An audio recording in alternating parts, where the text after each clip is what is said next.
Sir வணக்கம் sir. Sevvapettai police station sir. Hello. இப்போ நான் பேசிக்கிட்டே இருக்கப்ப ஸ்டேஷனுக்கு வாங்கன்னு கட் பண்ணிட்டாங்க. நான் என்ன சொல்ல வரேன்னு கூட கேட்கறதுக்கு அங்கே வந்து நேரம் இல்லையா? புரியல, என்ன என்ன சொல்றீங்க? இப்போ கொஞ்ச நேரத்துக்கு முன்னாடி பேசினேன் இல்லையா, நீங்கள் தானே எடுத்தீங்க? இல்லை நான் எடுக்கல.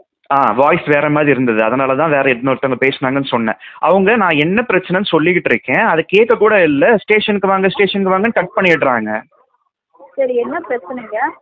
பிரச்சனை நிறைய இருக்குதுங்க. நான் நிறைய ஸ்டேஷனுக்கு நான் வந்து கம்ப்ளைண்ட் எழுதி கொடுத்துருக்கேன். அதுக்கப்புறம் ஆன்லைன் கம்ப்ளைண்ட்டும் போட்டு விட்டேன். ஆன்லைன் கம்ப்ளைண்ட் போட்டு அதுக்கப்புறம் எங்கெங்கேயோ இருந்து அதுக்கப்புறம் ஸ்டெப் எடுத்து இங்கே வந்து என்னுடைய வீட்டுக்கு பட்டா புக்கு போட சொல்லி ஆன்லைனில் வந்து போட்டிருந்தாங்க. அந்த பட்டா புக்குன்றது போட்டிங்களா? தினமும் எவ்வளோ பிரச்சனை இருக்குது தெரியுமா இங்கே? ஒரே நிமிஷம், எங்கே இருக்கு மேடம்? அட்ரஸ் சொல்லுங்க. பெருமாள்பட்டு.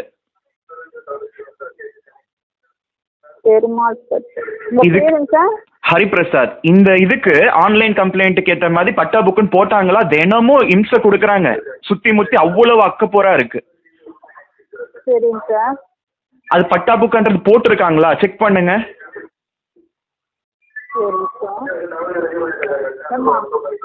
ஹரிபிரசாத்னு சார் எனக்கு ஃபோன் பண்ணியிருக்காரு. வீட்டுக்கு பட்டா புக்கு போட்டிருக்கா அப்படின்னு கேட்குறாரு. ஹலோ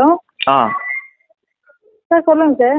மேடம், ஆல்ரெடி இங்க நெய்பர்ஸ் வந்து ரொம்ப ப்ராப்ளமேட்டிக்கா இருக்காங்க. நான் பல வருஷமா அங்க போலீஸ் ஸ்டேஷன் இதுவும் அலைஞ்சிட்டு இருக்கேன். நீங்க வேற கால் பண்ணீங்க, ஸ்டேஷனுக்கு வந்து கம்ப்ளைண்ட் கொடுங்கன்னு சொல்றேன்.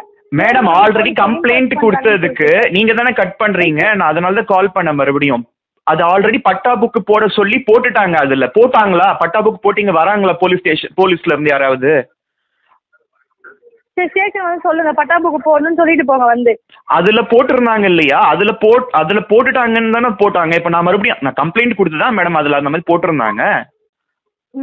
இப்ப அப்ப என்ன அர்த்தம்? அப்ப ஆல்ரெடி கம்ப்ளைண்ட் கொடுத்து கேட்டு சொல்றேங்க சார். இப்ப தினமும் அக்கப்போரா இருக்குது. ரொம்ப இம்சையா இருக்கானுங்க. ரொம்ப கொச்சையா பேசுறாங்க. கேமரா இருக்குன்னு கூட பயம் இல்ல. கேமராவை இப்ப கொஞ்ச நாள் முன்னாடி உடைச்சிட்டு போனானுங்க. சரிங்க சார், நான் கேட்டு சொல்றேன் சார். அது பத்தாதுன்னு போன மாசம் வந்து கடனை வாங்கி கொடுத்தேன்னு சொல்லிட்டு ஏமாத்துறாங்கன்னு சொல்லி அங்க வந்தேன்.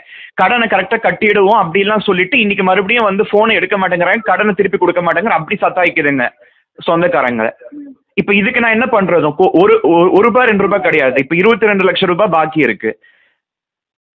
அவங்க போன மாசம் அங்க வந்ததுக்கு காம்ப்ரமைஸ் எவிக்டட்னு வந்ததே தவிர மறுபடியும் என்கிட்ட காசு சுரண்டிக்கிட்டு இப்ப அந்த காசுல கூட எனக்கு இஎம்ஐ கட்ட மாட்டேங்குதுங்க, போன் எடுக்க மாட்டேங்குதுங்க. அப்ப இது எவ்வளவு பெரிய 420 இது? சரிங்க சார், ஸ்டேஷன் வந்து கம்ப்ளைண்ட் கொடுங்க. இப்ப யார் மேல இப்ப நெய்பர்ஸ பாப்பனா இல்லனா இந்த சொந்தக்காரங்க? இந்த நெய்பர்ஸ் ப்ராப்ளம் பண்றாங்க அப்படின்னா நீங்க 100 கால் பண்ணுங்க, இல்ல ஸ்டேஷன் வந்து கம்ப்ளைண்ட் கொடுங்க. ஸ்டேஷனும் வந்து கம்ப்ளைண்ட் தர மாட்டீங்க, 100க்கு கால் பண்ண மாட்டீங்க. இல்ல மேடம், ஆரம்பத்துல இருந்து நிறைய கொடுத்துட்டேன் இல்லையா? கடைசியா பட்டா புக்குன்னு சொல்லிட்டு போடுறதா போட்டிருந்தாங்க இல்லையா? அதை ஏன் போடாம வச்சிருக்கீங்க இத்தனை நாளா? அது நான் வந்து மறுபடியும் ஏதாவது ஸ்டெப் எடுத்தாதான் கொடுப்பேன். புரியல. பட்டா புக்கு போடுறாங்களான்னு கேட்டு சொல்றேங்க சார். அது ஆல்ரெடி போடுறதா தான் மேடம் சொல்லியிருந்தாங்க. 3 மாசம் முன்னாடியே தானே அந்த மாதிரி காமிச்சது நெட்ல செக் பண்றப்ப. சார், இப்போ என்ன பண்ணணும்னு சொல்றீங்க சார் நீங்க? எனக்கு ப்ரொடெக்ஷன் வேணும் மேடம். கண்ட நாய்ங்கெல்லாம் இஷ்டத்துக்கும் பேசிக்கிட்டு இருக்காங்க. ஸ்டேஷன் வந்து கம்ப்ளைண்ட் தாங்க சார். அந்த கம்ப்ளைண்ட்டு டிஸ்போஸ்டுன்னு வந்து அதில் ஒரு நம்பர் கொடுத்துருக்காங்க. அந்த நம்பர் வேறு எந்த நம்பரும் கிடையாது, அந்த செவ்வாப்பேட்டை போலீஸ் ஸ்டேஷன் நம்பர் தான். அந்த நம்பருக்கு கால் பண்ணால் இப்படி பண்ணுறாங்க பாருங்கள். வந்து கம்ப்ளைண்ட் கொடுங்க. ஆல்ரெடி கம்ப்ளைண்ட் கொடுத்து தான் இந்த மாதிரி பட்டா புக் போட சொல்லியிருக்காங்க மேடம்னா கட் பண்ணிடுறாங்க. ஒரு ப்ராப்பர் ரெஸ்பான்ஸ் இருக்க மாட்டேங்குது.